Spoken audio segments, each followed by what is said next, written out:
today we're together with Jacob Nordby. And first of all, super good to see you again, Jacob. How have you been since last time? Oh, it's so good to see both of you too. And I've been well. I've had some big changes in my world and I feel really honored to be invited back. Thanks for having me back on. It is 15 episodes since the last one. And I think that if people haven't heard it, I recommend you go back. It's episode 101. And it was in our world a chat in December, and now it is April. And we are in wonderful Austria in our world, visiting a world school pop-up where our teens are out roaming with the other teens that also travel full time and are enjoying life. So it's pretty awesome. It is. Yeah. So I've never been to Austria. I've only been to Spain in Europe, but have you spent time in Austria before? Not really, No, no. no. I did as a teenager. Yeah. It is one of Europe's most expensive countries, so it's one of those that is good to avoid if you're traveling a lot. But otherwise, it is. I mean, it's green, it's beautiful. There's a lot of art here in Vienna. Yeah. Um, but Jacob, one of the things I wanted to talk with you about was freedom. Hmm. And when I say freedom, what comes to your mind? Oh, well, as you know, of course, I live in America, and America has long held freedom as one of its top values. And so I've done a lot of thinking about that over the last couple of years, very deeply. What is freedom? I think it's interesting. There's this idea of free will. And of course, that's a pretty top level sort of a concept, but I think it filters down into more, mundane, everyday kinds of things as well. But what's interesting to me, Jesper, is that a lot of people assume that freedom means the ability to do whatever they want. The trouble I have with some of these things is that we're learning more and more that most of what we think and believe and most of the reactions we have, are responses to opportunities or stimulus. Most of these things are happening pretty cognitively.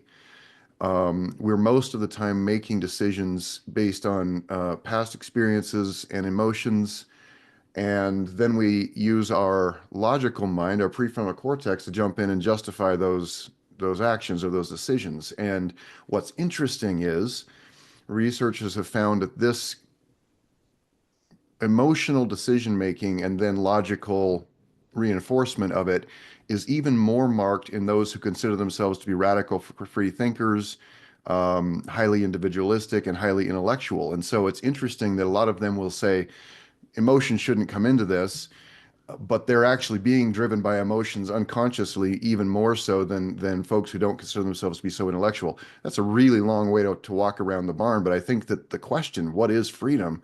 I think it's so crucial because I feel like a lot of us don't have as much access to it as we think we do. Do you have a link for the research you just mentioned? I don't. I should look it up and see if I can send it to you. That's a good Thank question. you. Because it's interesting and I think I would like to read it to find out what's behind the scenes there. Yeah, I feel like I pulled some of this from Robert Cialdini's book Influence, the Yeah. five pillars of whatever that one was. Yeah, I feel like that was somewhat in there. Maybe part of it was coming from Robert Anton Wilson's book Prometheus Rising. But yeah, I'll think that's a good question. I'll look that up. Yeah. I was just thinking, we talk a lot about freedom in our family. Mm-hmm.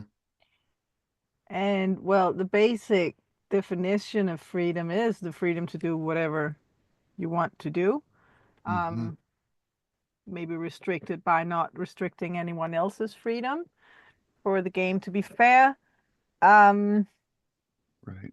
but recently I've been thinking about how maybe, yeah, maybe health is an interesting word to put into that equation. And I say that now Mm. because you said well, is it really a free choice? Are you just being pushed around by things and then you justify it after, and you call it freedom, but actually Mhm. you're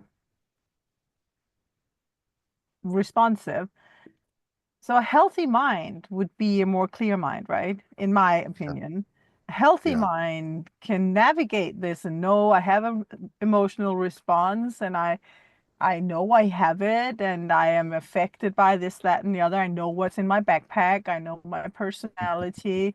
Mm, I know what I've just seen on TV. I know my basic mood these days. And within mm, that whole framework, I can work with my decision making. And that would give me that freedom. But also, I mean, I'm a little tired of the word freedom, to be honest. Maybe it's authenticity. No, but I mean, what does it really mean? It's a little bit, yeah. I don't know what it tastes like, but authenticity. Mhm. I would even say reality. Can we venture into that? What might be more dangerous than freedom, though, to try to define that one. So, but I just think if we think about health, do I have a healthy mind? Do I have a Mhm. clear, does it make sense? Am I babbling? A Not at little. A all. I little mean, not bit. for Maybe I should me. just drink my coffee. No, no. What's interesting is, and I didn't bring up that point about, how much of our conscious, what we call conscious movement or decision making, is actually driven by the unconscious. As a sort of fatalistic thing, I think that we have to earn the capacity for greater and greater free will and therefore greater freedom. So to me, it's like potential. Yes, we all have the potential of free will, but unless we do the hard work of what you just said, Cecily, what's in my backpack? Who am I? The self-discovery. The more that we go through that process, I feel that then becomes more clear in the moment when I'm being, bombarded with stimulus. Um, it becomes more clear that, oh, I need to actually take a step back. And there's that space between stimulus and response, that who was that? Viktor Frankl talked about. And in that space, that's where our power to choose lies. And so to me, it's really a practice. Freedom for me is really a practice. And it has little to do with my external circumstances. It's more of a who will I be in the face of this moment, no matter whether the moment is pleasurable or the moment is painful. Who will I be in this moment? Yeah, yeah, I agree. It's quite interesting to realize that it's the introspection that gives you the freedom, Yeah. and that whatever restraints you think you have on the outside are not really relevant. It's not about how trapped you feel by your job or your mortgage or the number of kids you happen to put into this world, and now it's your problem to take care of them, whatever situation you got yourself entangled in.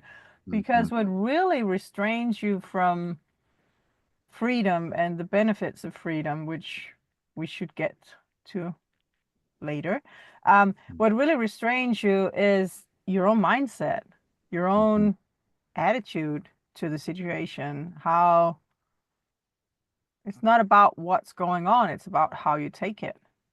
Right. I've said that Right. so many times to my children, they get so annoyed. I start the sentence and they're like, "Shut up, mom. You know. This is objectively annoying, and it's not about how I take it. It is annoying."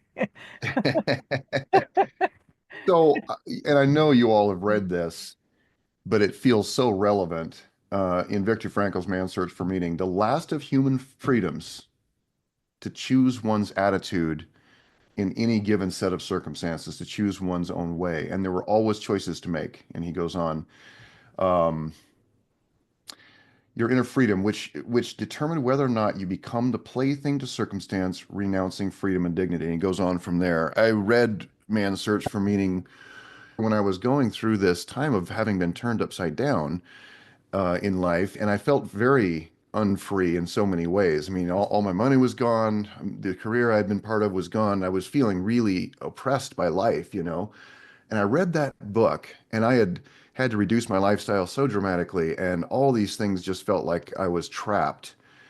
Um, and I remember reading that book and going, "Oh my God, I feel like I'm at the bare wire of existence right now." But Viktor Frankl is writing this and lived through an experience that was so drastically even more to the core of survival in ways I don't want to even imagine.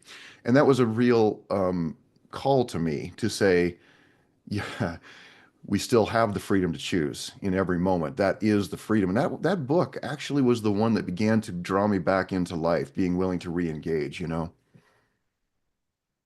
The reason I find freedom interesting is that when we look at parenting and talk with other people and they look at how we live, then one of the first things that people notice is, of course, oh, you are full-time travelers. That must be a wild freedom. And what can you do? And what are you doing with your kids? And all these dialogues we have. But Hmm. often the dialogue ends up with the choices we have made is to free ourselves from, you can say, societal inflicted norms. The Hmm. fact that if you have your children in a public school, you probably have them there for the main period of their time, which means that you live in a certain place from a period of your life, etc., etc. Hmm. And when we have stepped away from these norms of how you live, then so many things comes up in the air and we need to reflect on them. And in our life, it ended up with us asking ourselves, but do we need to live here just because we started here, chosen a school, choose an area and all this? And in the end, I went to work and the rest of the family could be where they wanted, but we were Hmm. placed in a certain area because I had my day-to-day work. And then we figured out how to make that into an online business so we could travel more freely. Hmm.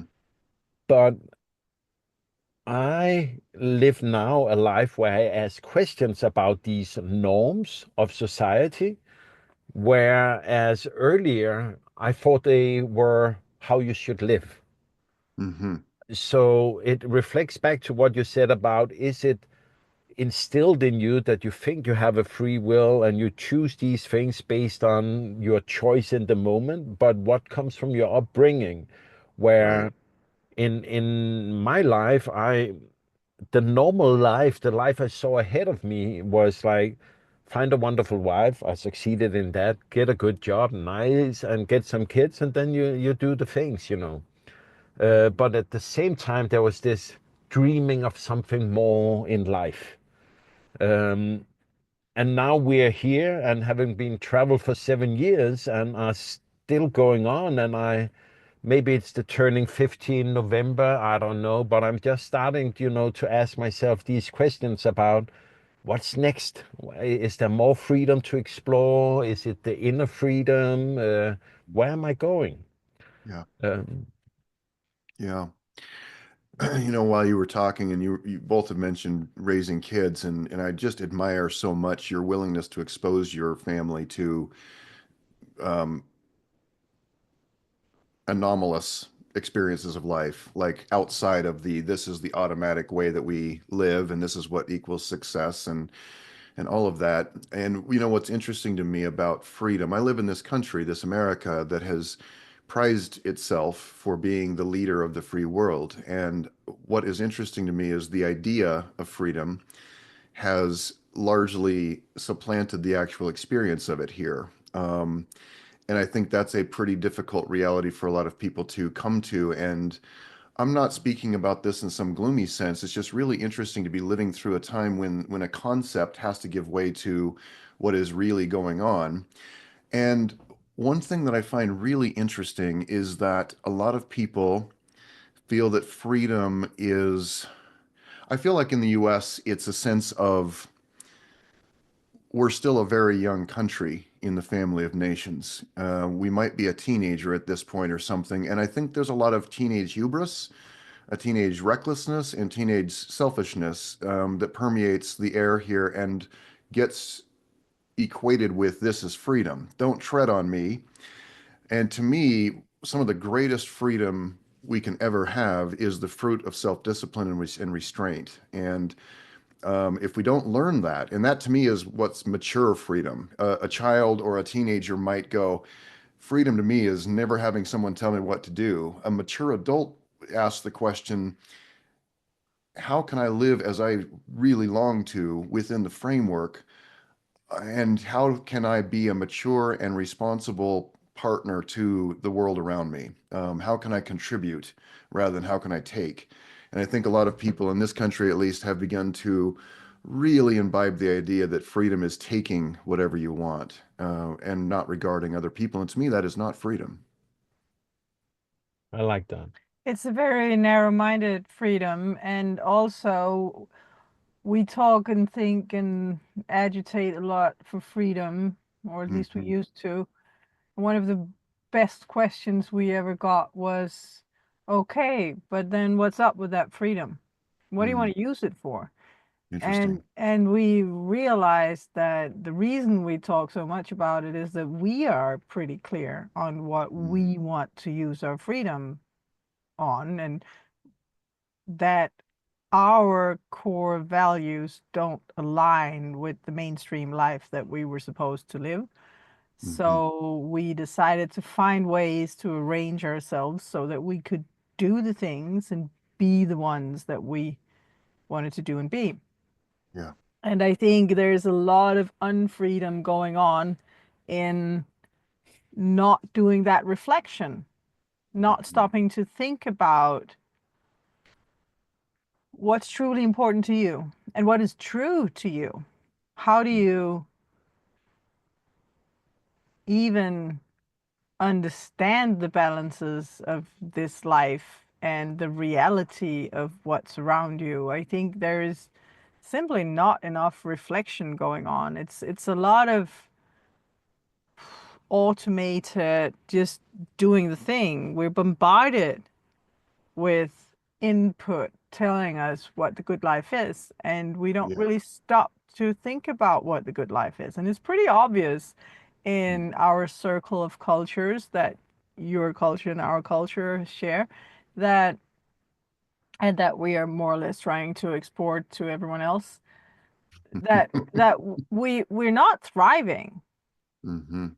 Most people in these countries are medicated Mm, and sick.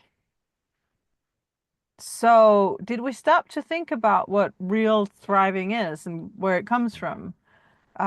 Yes, of course we did, but somehow we got it wrong. yeah. And we set ourselves up for some sort of maybe comfortable Mm, life, very far away from fear and worry, mhm. so that we could feel safe. Yeah. And that is, of course, freedom. It is freedom to feel safe. There Mhm. are contextual realities that will stop you from let's be real. I mean, we can talk about emotions and mindset and exploring our inner life and but if you can't walk the street without being shot, or if you're female and you can't walk the street, end of story.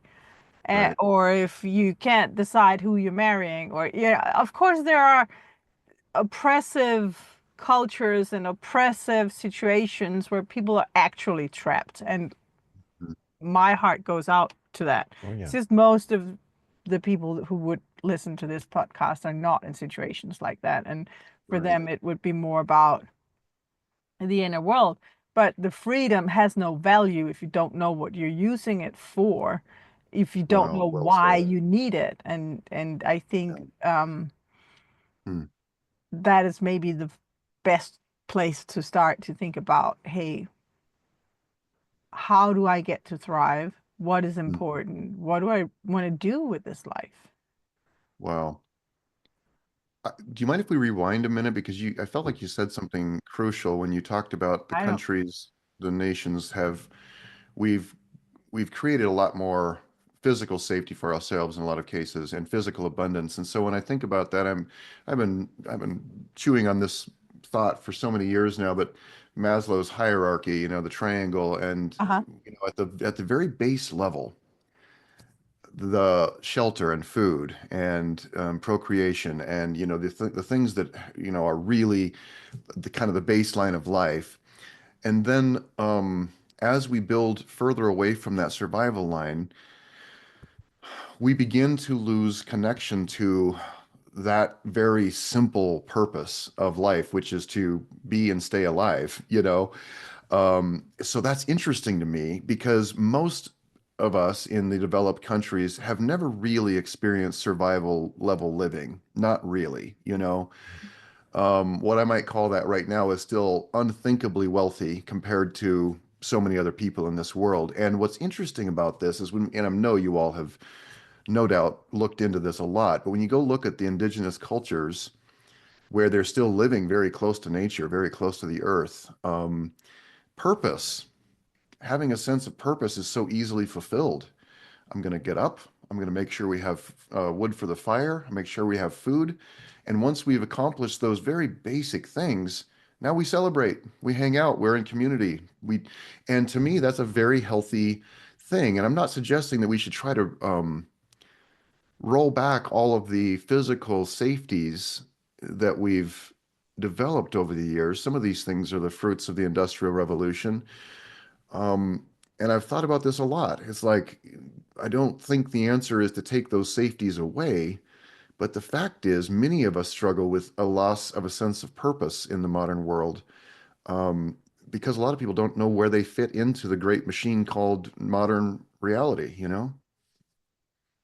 But actually, this is a mindset thing to realize that life is about living. It sounds so basic, but it is. It is about living, and it's a highly practical thing. The first big blog that I wrote had the subtitle "Life is first and foremost practical." Hmm. Because really, what you do in this life is, you get up and you need to get dressed and you need to wash your cup if you forgot to do it last night, make the coffee and feed the kids and make the money. All these practical things, they take up our hours. Hmm. And where am I going with that? Something down the lines of being grateful for that. And this loss of purpose, Yeah, actually it makes, if we stop to feel it, it makes most people happy yeah, to live and to yeah, to meet these basic things. Make a safe space, make a nice bed, make a good meal, yeah, provide for your family, shut the door, broom the floor, take out the trash, open yeah, the window, close it yeah. again, brush the teeth. These basic things that are about living, about staying healthy and warm and safe. Hmm. They have this baseline of making us happy. I love that. And what's interesting, so I'm just gonna peel back some layers here for a moment in my own life. And I finished a really big project. I think I hadn't yet finished exiting when we did our most recent episode in December, but I really felt that I was needing to exit a project that I had put a lot of my life and money and effort into for the last couple of years. I was feeling more and more off track. And so when I finally um, made the decision to exit. It was a pretty young company. And, I didn't walk out with enough money to retire on or anything like that, not even close. And so it's been interesting. I spent a couple of months really treading water, retooling some of the other things that I am doing with the Institute for Creative Living and the work that I really feel from my heart to do with people. And also navigating a very strange time on Earth where a lot of people are feeling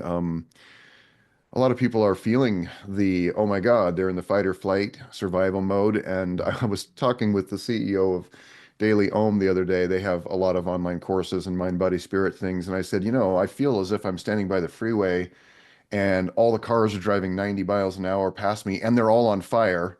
And I'm waving my arms saying, you should pull over and meditate with me. and they're and they're like, are you mad? And so I'm telling you this to say that after a couple or 3 months of, having some time to rest and reflect and all that, but also feeling very restless and not exactly sure of how to connect with enough income and all of that, I actually a couple months ago decided to just start driving Uber several hours a day.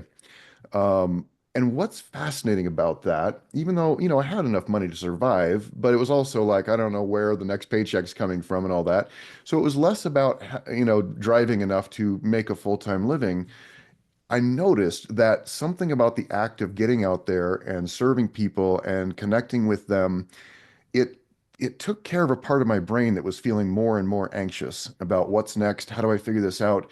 And so even though it's not enough money to really live on, that's a secondary thing for me at the moment. It's been really interesting to go, I'm staying engaged with life. I'm not just sitting still and perseverating over all of it.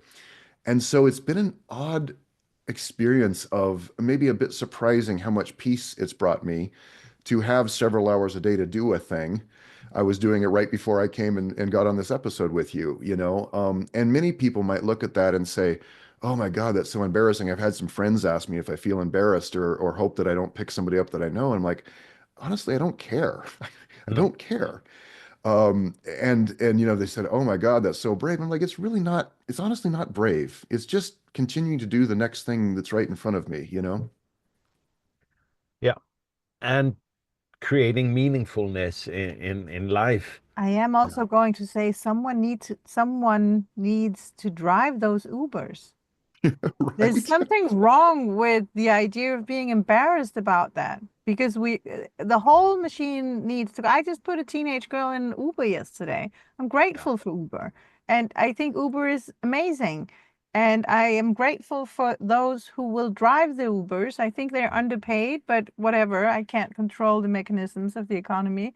But I mean, Hmm. if in whatever way we can contribute that feels meaningful in the moment, Yeah. I think we should do it. Agreed. And there's Yeah. nothing wrong with driving the Uber, really. Well, and I think this comes back. I really am glad you brought that up, Cecily. I think it comes back to this. I think you were speaking to this too, Jesper, about the automatic definitions of success that we take on and then labor under. Yeah. It's like, oh, I could never do that because that's not what a successful person of my age would do. It's like, what the hell does that matter? Really? And so we've built these hierarchies, especially in the developed countries, of if you do some sort of white collar work, you're better than the tradespeople. If you are in the C-suite, you're better than the middle management and the laborers. And honestly, I don't feel that that is the definition of freedom, and a lot of people still continue to hold that definition. If the further away I can get from having to work, for example, and so if they're successful in creating that life, a lot of them find themselves, and I have friends who are dealing with this right now. They have millions and millions of dollars, and they struggle to find satisfaction and meaning in their lives, even though they've achieved the American dream. They've achieved the dream of financial freedom. And to me, financial freedom is really a lovely thing, but it's only one slice of a very important pie. And I think you said it when we first started this episode, the freedom of health, the freedom of having a healthy mind, the ability to even be with ourselves in the moment. To me, there's the financial piece. And in America, I'm sure possibly in Europe and other places too, but I'm just in the American bubble. In America, we've turned that pie into, let's say, 90% of the pie. That's the most important thing. And I think that's one of the reasons we're dealing with so much, a great level of depression and anxiety here, is that has become the top value. There's not much meaningfulness to be found on the backside of your Visa card, really. No, but there isn't. Right. And I think may besides the base level of, knowing that you'll survive, Hmm. um, the feeling of meaninglessness, is that a word? Hmm. Hmm. Might be the worst place to arrive, really. Wake Yes. up and feel there's nothing meaningful to do, and there's nothing meaningful about finding that coffee cup and filling it with coffee and get going with the day. I think that is, besides hopelessness, Mm. probably the worst place to be. Yeah. And it has nothing to do with how much money you have in the bank. Hmm. Hmm. Um, it really hasn't. Yeah. Have either of you read Robin Wall Kimmerer's book, Braiding Sweetgrass? Nope. Not yet. I'm just listening to it again as I drive around and take people around in the Uber. Such a beautiful book. Oh my God. She's a botanist. She was raised, as a Native American young woman. So she has this beautiful tradition and sort of natural spirituality. And then she brought the science in and she just weaves it in. But the reason I'm bringing it up is she talks a lot about the, the need for meaningful ceremony in our lives. And that exists outside of, some religious or even spiritual thing as a main component of it, more of bringing ceremony into the mundane moments. And what you just said, Cecily, reminded me of that. It reminds me to stop rushing through, to create ceremony over the cup of tea I'm making, or create a moment of genuine connection between this really old cat that's sitting on my desk right now, the cat himself. He's been with me for, I guess, 16 years. Wow. He was a rescue in Austin, Texas when I lived there and started writing. And he's getting to be very, very old. And so I'm watching him begin to say goodbye. I'm having to say goodbye to him, And, I could have my life be so busy that I forget to really connect with this creature that's been a really good friend to me for all these years. He's lived with me through a divorce and through all sorts of stuff and has been my really good companion. And so I'm bringing that up to say there's one example of, yeah, I could rush through my life, and then when he eventually dies, I'd have all this regret. Oh, I wish I would have spent a little more actual time connecting with this being, And so I keep being reminded, stop, breathe, connect, like we're doing right now. I love Mhm. the meaningful Mm. conversations we're having. Yeah, Yeah, it's nice. but it is so difficult, and I am in some ways jealous of deeply religious people. Hmm. I remember an interview I read many, many years ago with some rock star that was asked about meaningfulness and life, and if the person was afraid of dying, and I think it was a she, I can't remember, answered, "I hope to die either deeply religious or in agreement with the universe. Like Mm. I'm okay with it." And I can look at some of the religions out there and be jealous of the community around the religion and the ceremonies and rituals where I think that the Hmm. Denmark I was brought up in, as a not super religious family, we went to like the church one or twice a year, maybe three times, for Hmm. Christmas and Easter, and that was it. It was more a ritual than it actually was something we felt meant and did. But Hmm. it's like it wasn't when the general religion was removed, it wasn't exchanged with something else. Right, right. And you have lived through this very religious upbringing and have said goodbye to it. Hmm. Have, how have you thought about this of looking back, seeing the good in what was that you decided to leave, and how can you recreate it without going under that strictness that it was you were brought up in? Right. I love, yeah, I love that you're pointing that out, Jesper. And I have, a lot of the people I grew up with, many of them either stayed in that group or they left but didn't process why they were leaving, And so I see, guys who are my age, I'll be 52 in May, and I see guys who are in this age group who never really identified why it was they were pulling out. They just were uncomfortable with and left. And there's a lot of pain and anger still left there, For me, I think that over the years, the last 30 years or however long it's been since I left, I guess about 25, um, have been a lot of a lot of inner work. And so for me now, yes, I wouldn't want to go back to it, but there's also, I have such deep appreciation for being raised, honestly, outside of the usual way of seeing the world. And so in so many ways, I think it's shaped me and allowed me to ask questions that had I been brought up in the mainstream way would be a lot more difficult. So that's one thing. But let's go back to the ritual and ceremony thing. Like in this book, she talks about what makes a meaningful ritual, and she said it's the attention that you're paying to the act, whatever it is, or the set of actions, and it's the intention behind it. So she said we can take any mundane experience, and by placing a certain focus and by placing an intention, I when I was living in Austin, I worked at a cigar lounge. That was one of I had three part-time jobs. That was one of them, and it was mostly middle-aged, pretty well-to-do tech workers who came in there, and I grew this really beautiful friendship with them. But they thought I was absolutely crazy. Thought I was a crazy hippie. That's what they called me, and and but I remembered that I, it- after feeling pretty miserable for about a year, of just like what has happened to my life, will I ever figure this out again? I began to realize that these are the circumstances of my actual life, and I can waste it by being miserable, or I can show up with all of who I am.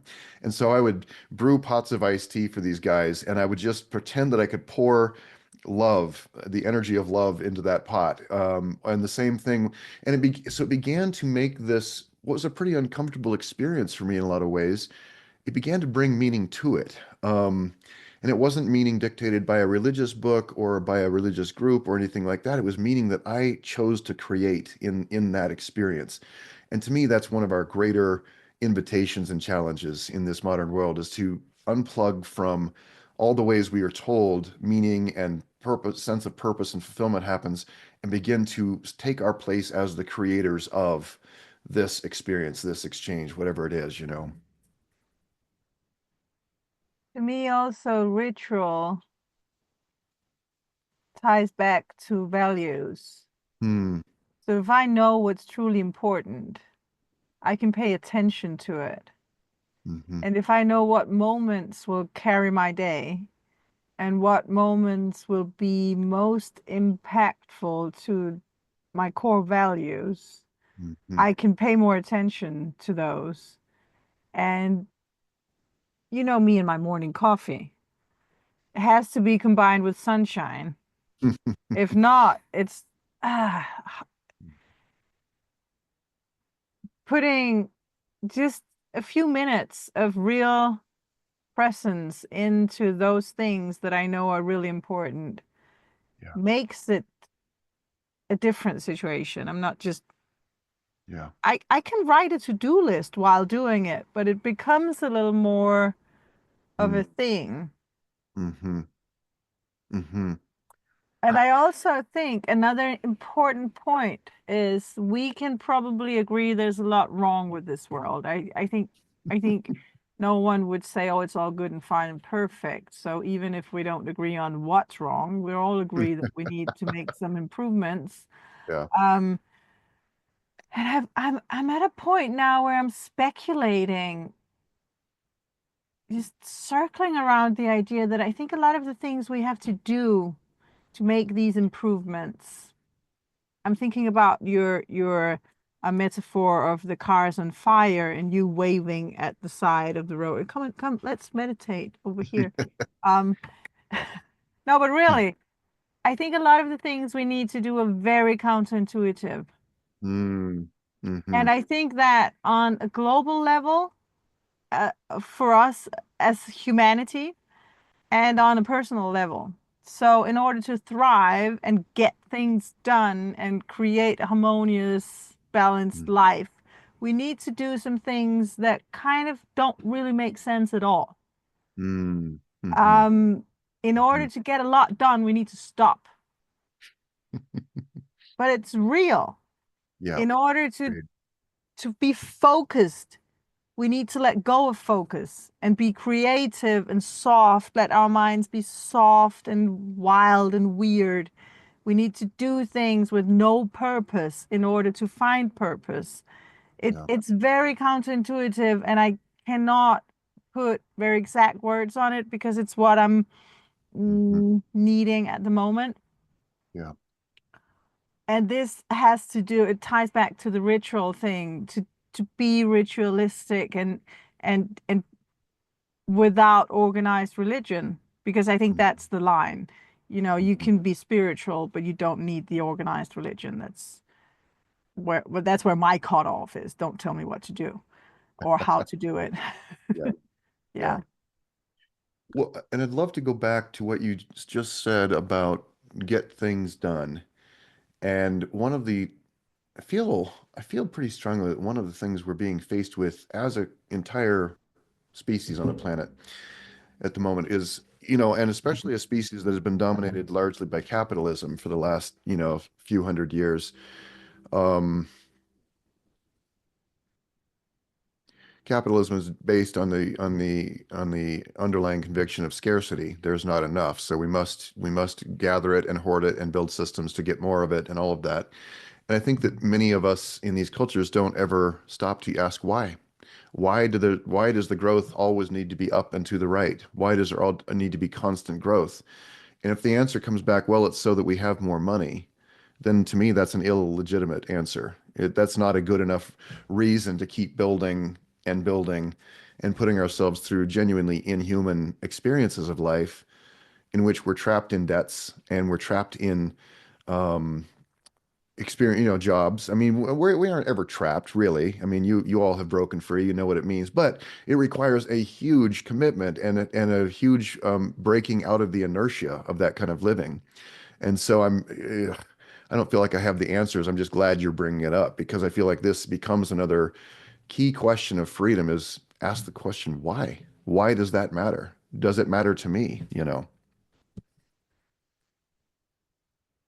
I have I have constantly in the dialogue been reminded of two episodes we have done. One is with a guy called Dennis Nørmark, and he have written a book called The Price on Freedom, where Mm, he unpacks the real price of choosing not to be free, the price of working, the price of all these choices we involuntary takes. And the week after, we made an interview with a woman who have written a book called Craft Psychology, or she actually created the field of craft psychology.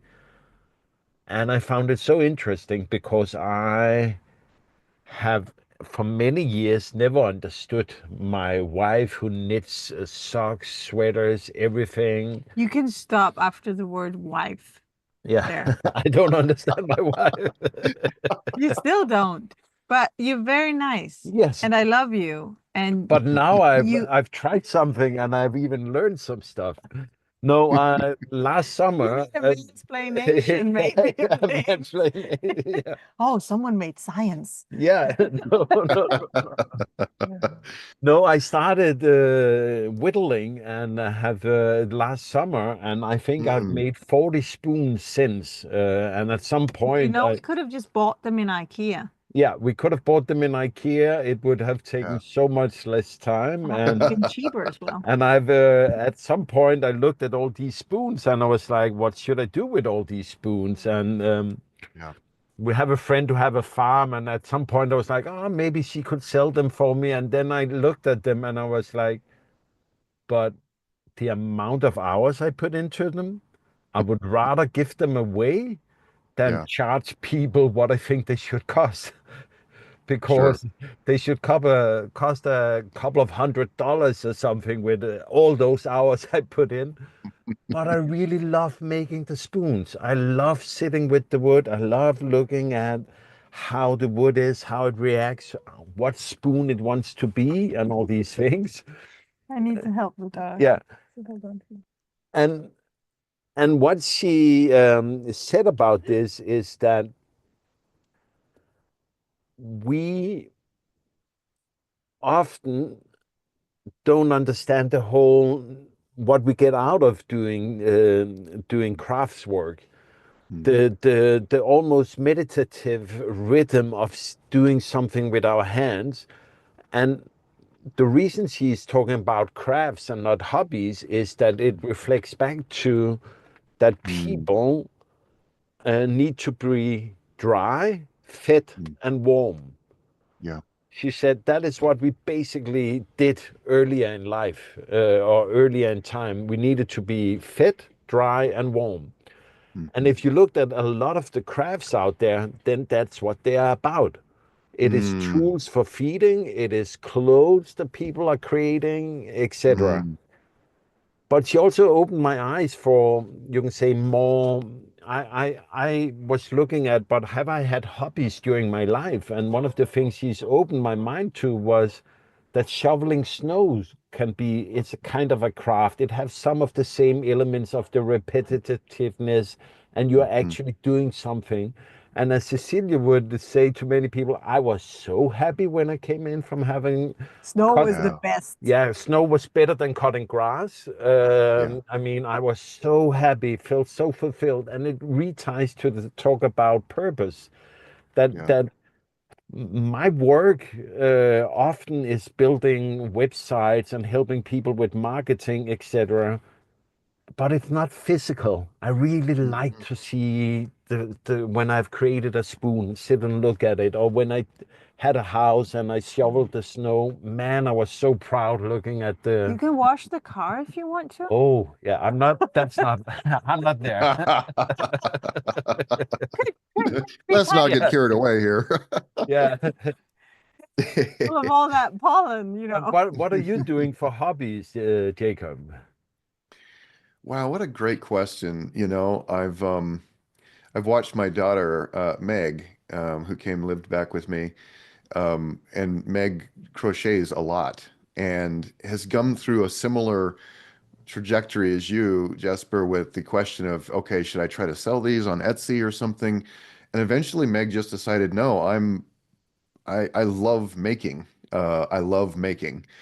And I've watched Meg do that through the course of some pretty distressing times where they weren't feeling connected to what was next in their lives and all that. But just watching Meg do that rather than sit there and dump it out on Netflix or something the whole time, it's just been marvelous to watch the mental health benefit, all of that. And Meg is so proud when they come out and show me this next thing they just made. Here's one of them.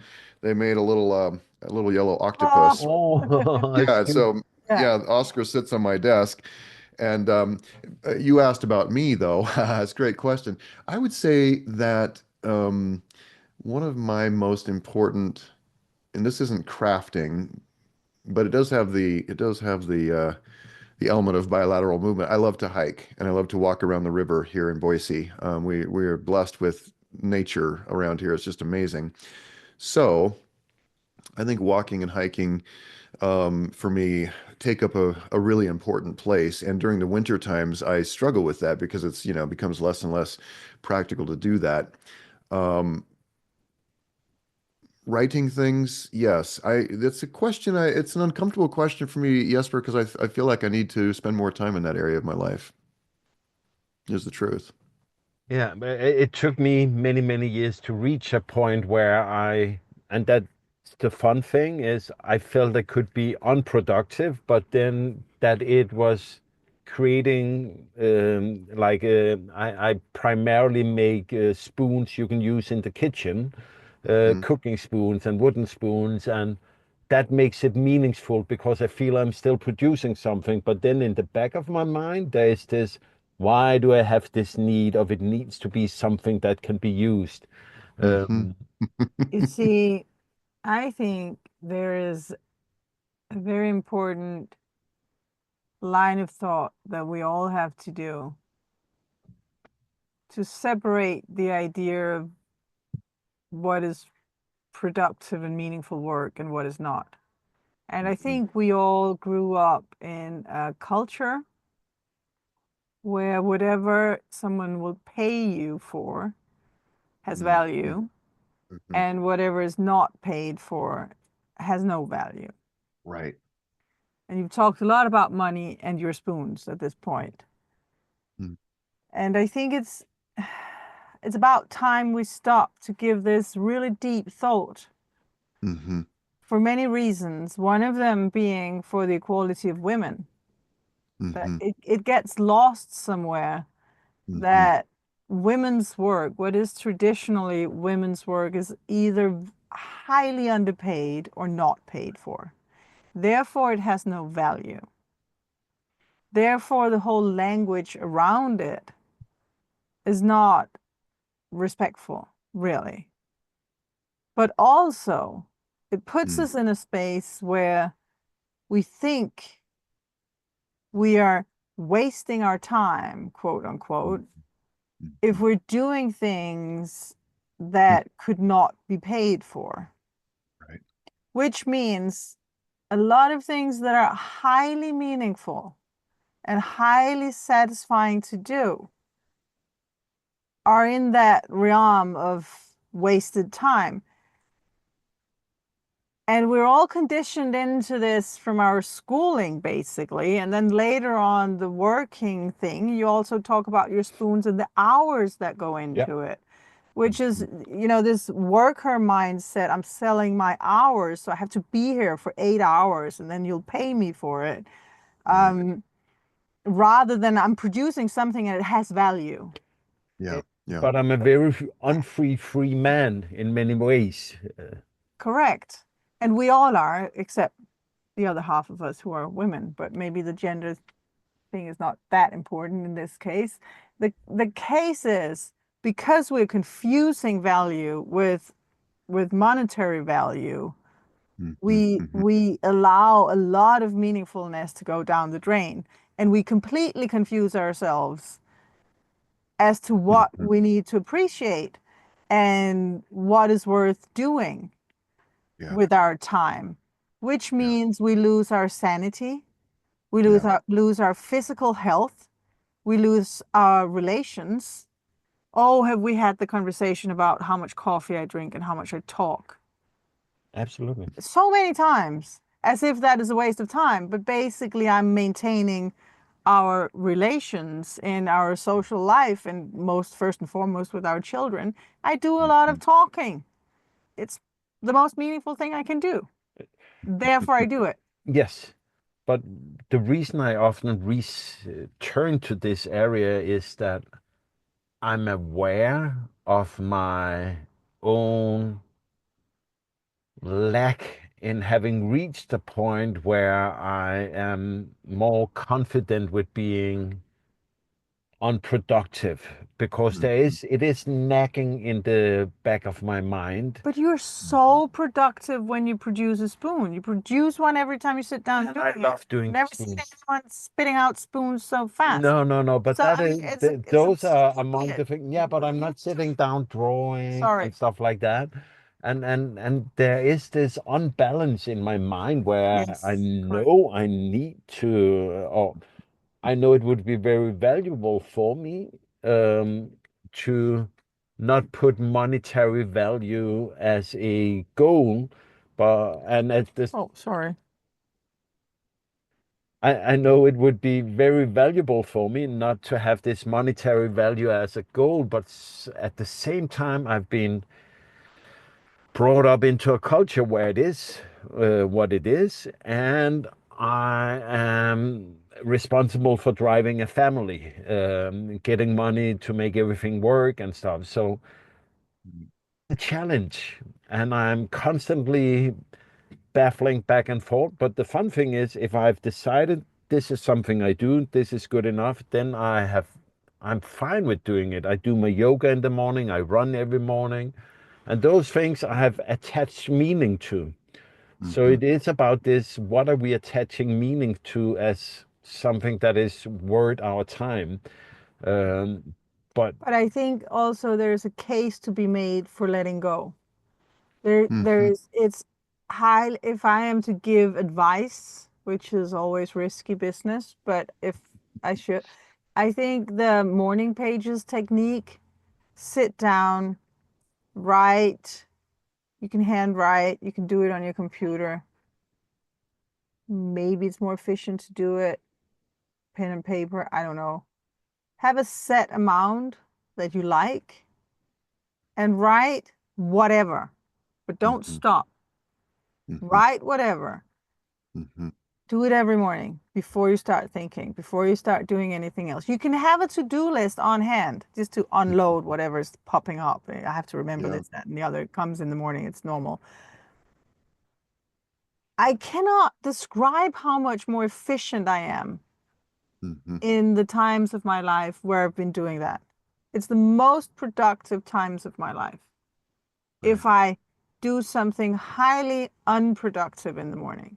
And the idea of people can look it up, morning pages. It's a technique. I didn't invent it.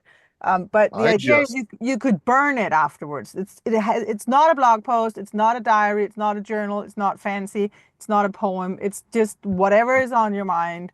Get it out for set amount of time, set amount of pages, whatever you like. That's really nice to do. And as a psychologist, I very often recommend my clients to do this sit with it technique, which is kind of the same thing. You have this problem, this thing you can't control, this trauma, this whatever, relational something. It's disturbing your life. We're working on it. You're paying me money for it. It's a big deal. And now I'm telling you to sit with it, leave it be, don't change it, don't work with it, sit with it for a set amount of time, let's say 15 minutes, just allow it, get Mhm. up, do something else. Yeah. So By the it's way, yeah, extreme opposite of being efficient. Yeah. yeah. Cecilia is mentioning stuff I'm really bad at right here. I'm sorry. I'm Well, not it's trying to interesting. change you. Yeah. It's interesting. I don't know if I mentioned the last time we talked, but The Artist's Way, I have my father's copy of this with his signature on the spine. He gave it to me before I moved to Austin and Texas, and I credit that with really helping me recover and come back in contact with my life. And I've been doing morning pages now for the last 15 years. Actually, last week I just hosted an online class for Julia Cameron for this. There was second of two with her, and we've been working together now for years, and it's just an I didn't amazing even know. experience to me. Yeah, no, it's such a surreal experience sometimes to be sharing her and this work with people, and I just love that you brought it up, Cecily, because I know for sure that learning some of those techniques and then using them, practicing them have there's no question they likely saved my life back in the day. I said there's no question, and I said likely, so I qualified it. Uh, but but you know, before, I know we probably have to wrap up pretty soon, but I wanted to say this, and it's so interesting. I'm hearing both of you and myself as we struggle to frame value outside of just one lens of what value is, which is, you know, time, money for time, all that. One thing that I'm learning to ask myself is what if something is bringing me joy or pleasure in some way, or fulfillment, sense of meaning, what payment, what what payment am I receiving here? Not money. When you mentioned women and the traditional role that has been so disregarded in so many ways, Cecily, um, and the more that our culture has become fixated on money as that's the highest value, that's the highest form of payment, we forget that a beautiful, whether it's the mother or the father who is ever taking care of the things, or maybe it's a joint partnership on those, whoever's doing things that they're not being paid actual cash for, there's payment. There's payment in the form of connection and of genuine community, of fulfillment. And I think that the more that we can start asking ourselves if it's something that really matters, but then some part of the psyche says, shouldn't be doing that. You're not getting paid for it or not getting paid enough for it. The question is, for me, what payoff am I receiving for this? And if it's emotional, if it's social and communal, sometimes those are extremely high forms of payment. And the more that we can begin to accept, it's kind of like the pie, you know, that's like, here's the money freedom, here's all these other freedoms. It's very similar to that for me. It's the question of what payment am I receiving for living my life in this way? And if it's love, if it's connection, if it's mental health. I mean, Jesper, I can just imagine sitting there carving the spoons. My father was a fine craftsperson, and made violins. He actually carved a violin that I make. And so I have to ask you, what wood do you like to carve the most? Spoons. What's that? Just spoons. I really love making No, but spoons. what wood do you like to carve? What's the Oh, wood? yeah, okay. So what would ah there's a lot of wood that is really beautiful, but Hmm. I really like actually just working with pine wood because it's so easy to carve and it goes Yeah. so fast. So for Yeah. me, there is also the joy in reaching to be able to make a spoon in an evening. Often, if we are sitting talking with people we meet, we as we travel a lot around a lot, we meet people, sit and chat for many many hours, then Yeah. it actually helps my mind being focused on the conversation as I otherwise would go somewhere in my mind. And then I love just handing them a spoon in the evening when we are finished talking. So if I can 3 to 4 hours, that's easy to do in pine wood. I have made some in harder wood, and it's so pretty. I really love it. But for me, Yeah. it's the speed still. Yeah. Maybe with time, I will go to harder wood. I've also looked into getting a Dremel, and that is Mm. really fun to work with. Don't you But have a Dremel? yeah, I haven't. But Oh, the thing is, it's very antisocial because it Mm. is filled with noise. It Yeah. makes a lot of noise when you're using it, so it's not something I can enjoy with other people around. And that's when I really love to carve is in community, as it helps me focus on the here and now. To return to the I like you use the word, what payment do I get, to kind of Mhm. free it from the monetary value, that we Mhm. can use it as what is the emotional benefit? What is it I get out of it? Yeah. Um, and when I look back, some of the things I've enjoyed most is Cecilia and I sometimes give some talks for free when we are at a festival of some sort. And I Mhm. love doing it. I love the interaction with people. I love the energy you receive back. I And love the questions people ask. Mm. yes, and I like the chat afterwards. One thing, it's almost an excuse standing and talking about what we talk about. Mhm. That's not the important part for me. It is answering people's questions and chatting afterwards, where we get into the really deep stuff about choices in life. Yeah. Yeah. I Yeah. I like your love that. pie analogy. I'm not sure I get the point of the what payment do I get. Um, the point of the payment could be something other than money. Mhm. Um, I think it's a dangerous way of phrasing it though, because payment is usually something about money. So Mm. But if we to could you, free the word. yeah, maybe we can.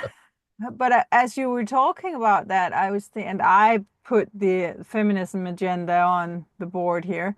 Mhm. I was thinking about how women statistically are less can't speak again, have a lower risk of arriving at a point of late in life onset depression, Mhm. of big regrets, Mhm. of divorce and suicide. Well, divorce is, they are not the ones giving up. And I think it's because women, they might not be paid for it, and they might, money wise, they might Mhm. not be respected for it. They might struggle themselves to prioritize these things, but somehow traditionally, maybe there's a biological side to it. I don't know. Um, they do things outside of the realm of the money making, the rational thing more, and they are therefore at a better place at the end of life, which Right. is well, it's a big cash flow to get in there to realize when you see the end of days coming that you did something meaningful and it was Yeah. important, and you are important to a lot of people and they appreciate your effort and they want the recipe. kind of. Um, Yeah. so maybe we can learn from that, Mm, and maybe we can make a little rebellion against the way that the big machine is working by doing something that's not officially meaningful, that makes no sense, that has no value, that creates nothing that could be sold on Etsy. Maybe it could, but it shouldn't. yeah. Um, Right. like morning pages. Yeah. Jacob, I have a question for you. As you have shared, have lived through some bigger changes in life, both Mm. company going down, you've been through a divorce and all these things. What are your tools when you stand in the despair of life? Often when we talk with people and if we retell our stories, we often just skirt along the highlights and, hey, my life is wonderful, blah, blah, blah. But life is also pretty hard.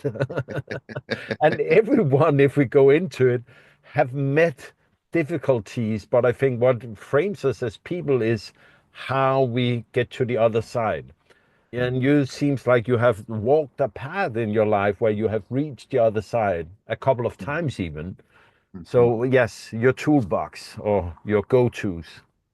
Yeah, and I mean, I think we have to view it as a practice versus a destination, you know? I mean, there is another side to walking through really deep waters and not knowing if we'll drown.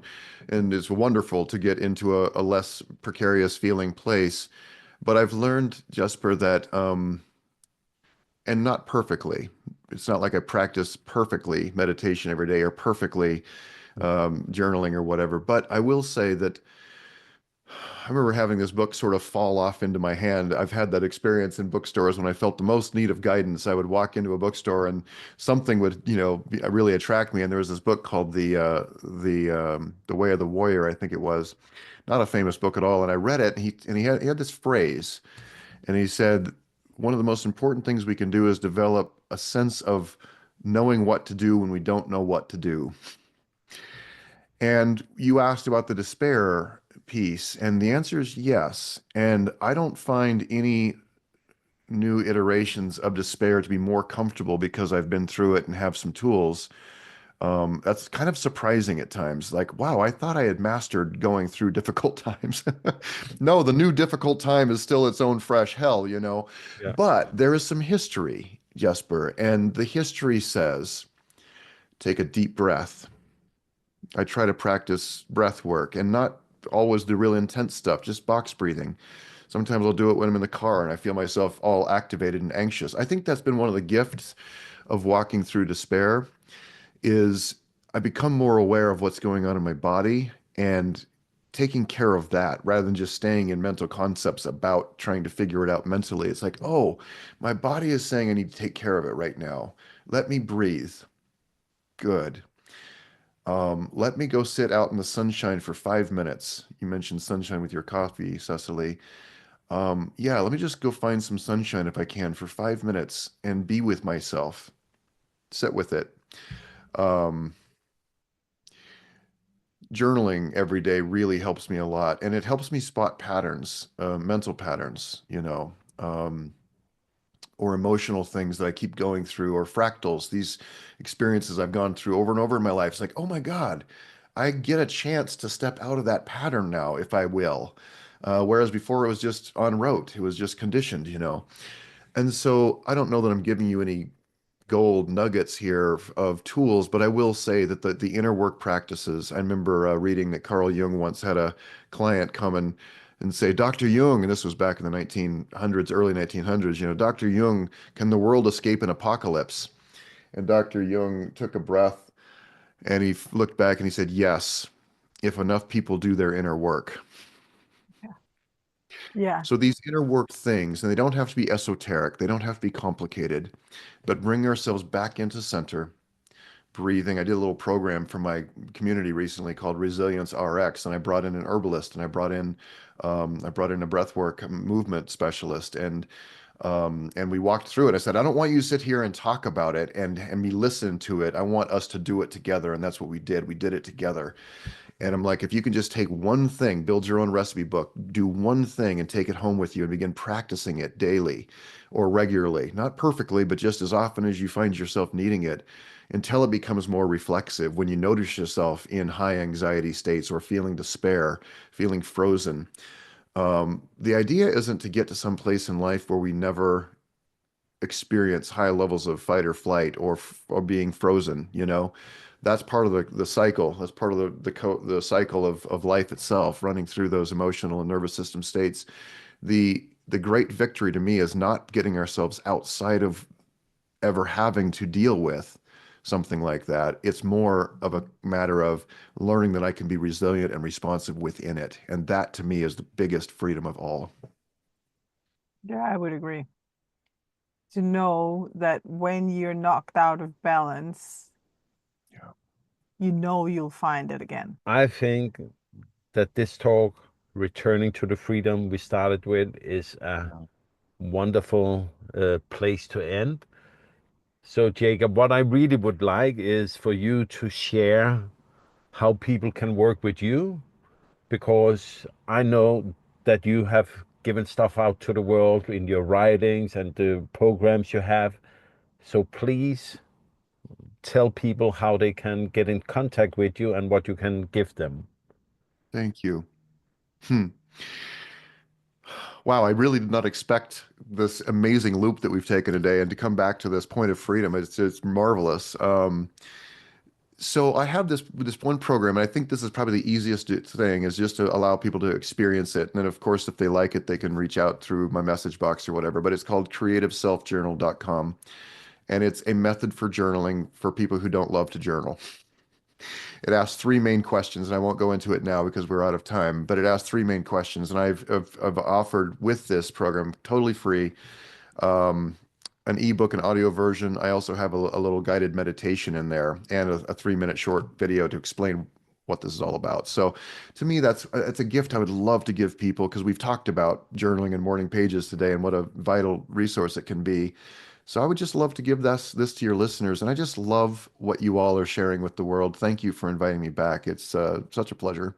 It's been a wonderful conversation. Absolutely. I enjoyed it a lot. Thank you. Mm. Yeah, it's been fun.